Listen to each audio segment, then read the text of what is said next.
Hey guys, welcome to Vino Curiosity. நம்ம இன்னைக்கு என்ன பார்க்க போறோம் அப்படின்னா ட்ராக்ஷன் கண்ட்ரோல்னு ஒரு பட்டன் இருக்கு. அதை பார்த்துருப்பீங்க நீங்க உங்க கார்ல. ஸோ அது எதுக்காக இருக்கு, எப்போ நம்ம யூஸ் பண்ணணும், எப்போ ஆஃப் பண்ணணுன்றதை பத்தி தான் நம்ம வந்து பார்க்க போறோம். ஸோ நிறைய பேர் வந்து அதை தெரியாம டிசேபிள் பண்ணிட்டு அப்படியே ஓட்டுறதையும் நான் பார்த்துருக்கேன். அந்த மாதிரி ஓட்டாதீங்க, அது சேஃப் இல்லை. ஸோ இப்போ வீடியோக்குள்ள போயிட்டு அது எதுக்காக யூஸ் பண்றோம், ஏன் வந்து அது இருக்கு, அப்படி எல்லாத்தையுமே வந்து நம்ம ஃபுல்லா பார்ப்போம். இப்போ வீடியோக்குள்ள போலாம் வாங்க.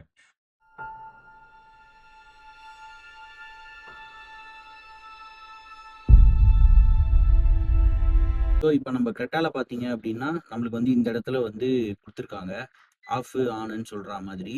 ஸோ இது வந்து நீங்கள் ஆன் அண்ட் ஆஃப் பண்ணும்போது உங்களுக்கு வந்து இங்கே ஒரு நோட்டிஃபிகேஷன் காமிக்கும். ஸோ இங்கே பார்த்தீங்கன்னா காமிக்கும். ஸோ இந்த இடத்துல உங்களுக்கு காமிக்கும். ஸோ இப்போ நான் ஆன் பண்ணுறேன்.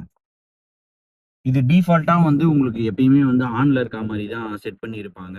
நம்ம தான் வந்து வேணும் அப்படின்னா ஆஃப் பண்ணிக்கணும். ஸோ இப்போ இதோட யூஸ் கேஸ் எதுக்காக இது யூஸ் பண்ணுறோன்ற மாதிரி பார்க்கலாம். ஸோ இப்போ பேசிக்காக வந்து ட்ராக்ஷன் கண்ட்ரோல் அப்படின்னா என்ன அப்படின்னா, நம்மளோட வீல்ஸ் வந்து வேகமாக சுத்துறத வந்து தடுக்கிறதுக்காக தான் வந்து இந்த ட்ராக்ஷன் கண்ட்ரோல்ன்றதே வச்சிருக்காங்க. இது எப்படி அப்படின்னா, இப்போ எக்ஸாம்பிளுக்கு வந்து நீங்கள் போயிட்டு இருக்கீங்க அப்படின்றப்ப, ஒரு ஸ்லிப்பரியான ரோடு வருது, இல்லை ஸ்லிப்பரியான ஒரு லேண்ட் இருக்கு அப்படின்றப்ப, உங்களோட கார் வந்து இன்ஜின் பவர் கண்டினியூஸாக வீலுக்கு போயிட்டே இருக்கும். அப்படி இருக்கும்போது உங்களோட வீல் வந்து நீங்கள் போகிற ஸ்பீடை வந்து வேகமாக சுற்றும். அப்படி சுத்தும் போது என்ன ஆகும் அப்படின்னா, உங்க கார் முன்னாடி போகாது. பட் ஆனா உங்க வீல் மட்டும் வேகமா சுத்தும். இந்த மாதிரி சுத்தும்போது உங்க கார் வந்து ஸ்கிட் ஆவறதுக்கோ, இல்ல வந்து ட்ரிஃப்ட் ஆவறதுக்கோ வந்து நெறைய சான்சஸ் இருக்கு. ஸோ இந்த சான்சஸ வந்து ரெடியூஸ் பண்ணி நம்ம கார வந்து ஸ்டேபிளா எடுத்துட்டு போணும். மூவ் பண்ணும்போது நம்மளுக்கு ஒரு ப்ராப்பர் கிரிப் குடுத்து நம்மள முன்னாடி எடுத்துட்டு போணும் அப்படின்றதுக்காக தான் வந்து நம்மளுக்கு இந்த ட்ராக்ஷன் கண்ட்ரோல் வந்து யூஸ் பண்றாங்க. இது வந்து எப்படி ஒர்க் ஆகுது அப்படின்னா, இப்ப பேசிக்கா பார்த்தோம் அப்படின்னா நம்மளுதுல வந்து ஏபிஎஸ் இருக்கும். இந்த ஏபிஎஸ்ன்றது என்ன அப்படின்னா, எல்லா வீல்லயுமே வந்து ஸ்பீட் சென்சார்ஸ் வச்சிருப்பாங்க தனித்தனியா. ஸோ இப்போ நம்ம வந்து பிரேக் அடிக்கும்போது சடன் பிரேக் அடிச்சோம் அப்படின்னா நம்மளுக்கு ஸ்கிட் ஆகும். அப்படி ஸ்கிட் ஆகக்கூடாதுன்றதுக்காக நம்மளுக்கு வந்து பிரேக்ஸ் எப்படி யூஸ் பண்றாங்க அப்படின்னா, இன்டர்லாக் பண்ணி பண்ணி விடும். இப்போ நீங்க பிரேக் ஃபுல்லா அப்ளை பண்றீங்க அப்படின்னா, டக்கு டக்கு டக்கு டக்குன்னு விட்டு விட்டு அடிக்கும். அப்போ உங்க வீல்ஸ் வந்து இப்படி ஸ்டக் ஆகி இப்படி மூவ் பண்ணும்போது உங்க கார் ஸ்கிட் ஆகாம ஒரே பாத்ல வந்து உங்களுக்கு போயிட்டு நிக்கிறதுக்கு வந்து யூஸ்ஃபுல்லா இருக்கும். ஸோ ஜென்ரலா நீங்க ஏபிஎஸ் வீடியோஸ் பார்த்தீங்க அப்படின்னா தெரியும். ஏபிஎஸ் இல்லாத வண்டி வந்து நீங்க பிரேக் அடிச்சீங்க அப்படின்னா இப்படி ஸ்கிட் ஆயிட்டு ரொம்ப தூரம் போய் நிற்கும். அதே நீங்க ஏபிஎஸ் இருக்கிறது பார்த்தீங்கன்னா அப்படின்னா டக்கு டக்குன்னு லாக் ஆகி வந்து வந்து உங்களுக்கு ஸ்டாப் ஆகும்.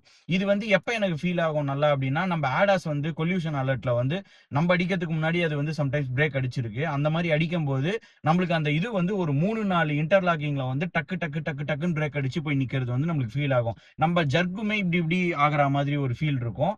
ஸோ அப்படி ஆகும்போது ஈச் வீலை வந்து ஏபிஎஸ் வந்து எப்படி கண்ட்ரோல் பண்ணுறதுன்றத வந்து நம்மளால வந்து இது பண்ண முடியும். ஸோ இந்த ஏபிஎஸ்ஸை வந்து அதிகமா சுத்துற அந்த வீலுக்கு வந்து ஏபிஎஸ் வந்து அப்ளை பண்ணி, ஸோ அது வந்து பிரேக்க பிரஸ் பண்ணி அந்த வீலோட இதுவ வந்து குறைக்கும்.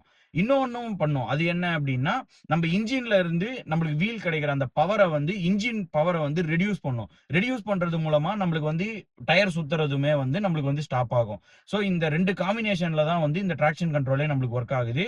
மெயினா வந்து இன்ஜின் பவர கட் பண்ணும். அதே சமயத்துல எந்த வீல் வந்து அதிகமா சுத்துதோ அந்த வீல வந்து பிரேக் புடிச்சு கரெக்டான இதுல வந்து சுத்த வைக்கும். ஸோ இது எப்படி எடுத்துக்கணும் அப்படின்னா, இப்ப நீங்க வந்து ஒரு 50 கிலோமீட்டர் ஸ்பீட்ல போயிட்டு இருக்கீங்க அப்படின்றப்ப, உங்க வீல் மட்டும் ஒரு 70 கிலோமீட்டர் ஸ்பீட்ல சுத்துது வேகமா அப்படின்றப்ப, அந்த ஸ்பீட வந்து சென்சார்ஸால கால்குலேட் பண்ண முடியும். கால்குலேட் பண்ணிட்டு அந்த 50 கிலோமீட்டருக்கு ஏத்தா மாதிரி அந்த ஸ்பீட அட்ஜஸ்ட் பண்ணுச்சு அப்படின்னா, உங்களுக்கு வந்து அந்த ஏபிஎஸ் வந்து நல்லாவே வந்து ஒர்க் ஆகுது. திருப்பி அந்த 70 கிலோமீட்டர் வேகத்துல இந்த வீல் சுத்துச்சு அப்படின்னா, உங்களுக்கு வந்து இந்த கிரிப் கிடைக்காது. டயர் மட்டும் வேகமா சுத்தும். ஆனா கார் முன்னாடி போகாது.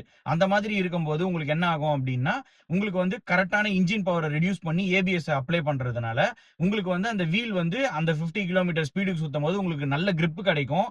கார் வந்து ஸ்மூத்தா மூவ் ஆகும். இதுதான் வந்து நம்ம வந்து ட்ராக்ஷன் கண்ட்ரோல் அப்படின்னு சொல்றோம். ஸோ கரெக்டான வீலுக்கு வந்து கரெக்டான பிரேக் அப்ளை பண்ணி கார வந்து ஸ்டேபிளா எடுத்துட்டு போறதுக்காக தான் நம்ம வந்து ட்ராக்ஷன் கண்ட்ரோல் யூஸ் பண்றோம்.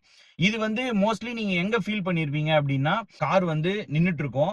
அப்ப நீங்க வந்து ஒரு ஸ்லிப்பரியான ஒரு மழையில, ஒரு சேத்துல இருக்கும்போது, நீங்க வந்து ஆக்சிலரேட்டர் குடுக்கும்போது, உங்க கார் மூவ் ஆகாது. ஆனா கிர்ன்னு உங்க டயர் சுத்துறத நீங்க ஃபீல் பண்ண முடியும்.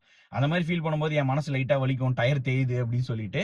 ஸோ அந்த மாதிரி ஸ்லிப்பரியான இடத்துல வந்து நீங்க ட்ராக்ஷன் கண்ட்ரோல் ஆன்ல இருக்கும்போது, இல்ல இந்த ஃபீச்சர் இருக்கும்போது, உங்களுக்கு வந்து எஃபிஷியன்ட்டா வந்து கார் வந்து முன்னாடி போகும் கிரிப்பா வச்சு. அதனால தான் வந்து இந்த ட்ராக்ஷன் கண்ட்ரோல் வந்து ரொம்ப இம்பார்ட்டன்ட்ன்ற மாரி சொல்றோம். இது வந்து இப்ப இருக்க கார்ஸ்ல எல்லாத்துலயுமே வந்து மேண்டேட்டரி மாதிரி வந்துருச்சு. அதே மாதிரி இது வந்து ரொம்ப இம்பார்ட்டன்ட் ஃபீச்சரும் கூட நம்மளோட சேஃப்டிக்கு. இது வந்து நம்மளோட கார் வந்து ஸ்கிட் ஆவறதையோ, இல்ல வந்து கிரிப்ப லூஸ் பண்ணிட்டு ஆக்சிடென்ட் நடக்கிறத வந்து தடுக்கிறதுனால இது ரொம்பவே இம்பார்ட்டன்ட் ஃபீச்சர்.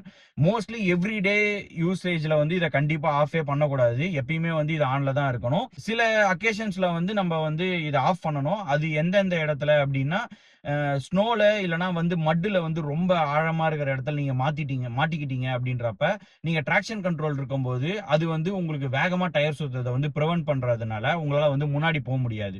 ஸோ அந்த மாதிரி ரொம்ப நீங்க ஒரு சேத்துல, இல்ல ஸ்னோல வந்து அதிகமா இருக்கும்போது, நீங்க வந்து ட்ராக்ஷன் கண்ட்ரோல் ஆஃப் பண்ணீங்கன்னா தான் வேகமா ரீல் சுத்துறதுல வந்து அந்த சேறு எடைய போயிட்டு உங்களுக்கு அந்த கிரிப் கிடைச்சு முன்னாடி போறதுக்கு ஈஸியா இருக்கும்.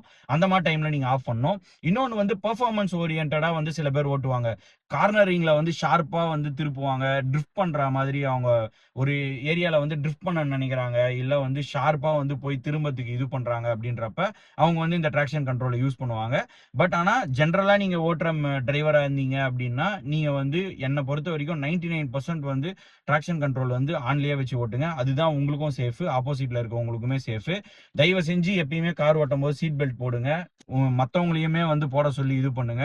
ஸோ கண்டிப்பா வந்து சீட் பெல்ட் வந்து ரொம்பவே வந்து உங்கள புரொடெக்ட் பண்ணும். முக்கியமா சன்ரூஃப் இருக்குது, பேனோராமிக் சன்ரூஃப் இருக்கு அப்படின்றப்ப, கண்டிப்பா வந்து சீட் பெல்ட் போடுங்க. ஏன்னா கார் வந்து ரோல் ஓவர் ஆகுது அப்படின்றப்ப, கண்ணாடி உடைஞ்சது அப்படின்னா, நம்ம வெளியில போறதுக்குமே சான்ஸ் இருக்கும். ஸோ சீட் பெல்ட் போட்டீங்க அப்படின்னா ரொம்பவே சேஃப்டி.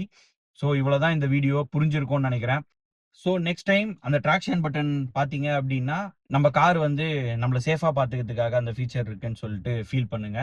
ஸோ இதுல வேற எதனா டவுட் இருந்தாலுமே கீழ போடுங்க. நான் எதனா மிஸ் பண்ணியிருந்தாலுமே கமெண்ட்ஸ்ல சொல்லுங்க. லைக் பண்ணுங்க. அப்பதான் நெறைய என்கேஜ்மென்ட் ஆயி வீடியோஸ் மூவ் ஆகும். போடுற எஃபர்ட்டுக்குமே வந்து ஒரு மோட்டிவேஷன் கிடைக்கும். நெறைய வீடியோஸ் போடுறதுக்கு என்ன வந்து ஹெல்ப்ஃபுல்லா இருக்கும்.